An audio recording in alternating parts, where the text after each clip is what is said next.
Well, it's very unlikely that the president will step down just because the Tahrir group gave him a deadline.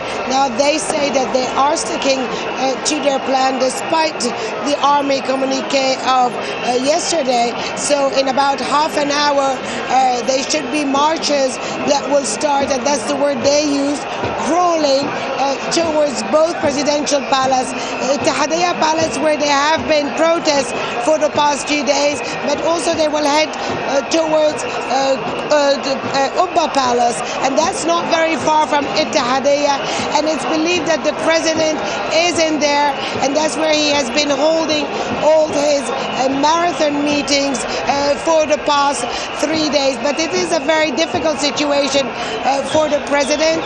His cabinet has crumbled. So far, 7 ministers have put forward their resignation, even though it hasn't been accepted yet. Both of his spokesperson have also tendered their resignation, and also the cabinet spokesperson. So certainly it is he is more and more isolated. We do know that he met with the Prime Minister, Hisham Andil, and the Defense Minister. We don't know what came out of that. But, you know, a lot of the anger of this opposition is also towards the Prime Minister. They see him as a bureaucrat who hasn't been able to do anything for the country. They blame him for the worsening economic situation. They blame him for the fuel crisis that has gripped this country and the electricity crisis that has built this country. And the opposition all along has been saying that they want him removed, and President Morsi had remained very defiant on this point.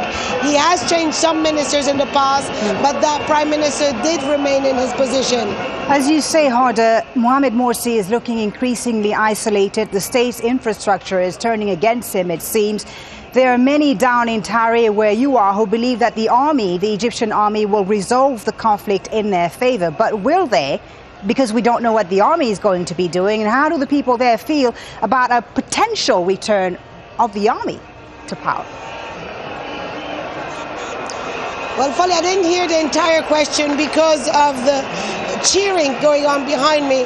But what I can tell you is that today there is a bit more anxiety in the air.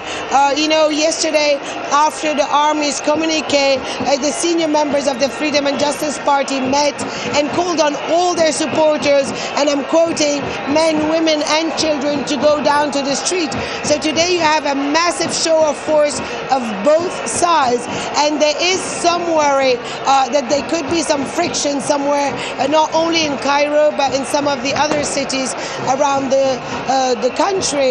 We have already seen violence, and certainly today people are taking more precautions. Certainly there is more security here on the square, done by volunteers. They're the ones who are sort of patting people, checking bags, but in the wake of the numbers that are expected to come here, this is certainly a concern for everyone involved. And I have to say that the words civil war, civil unrest had disappeared for the past 48 hours, the opposition being on a high for the numbers that they have been able to bring down to the streets.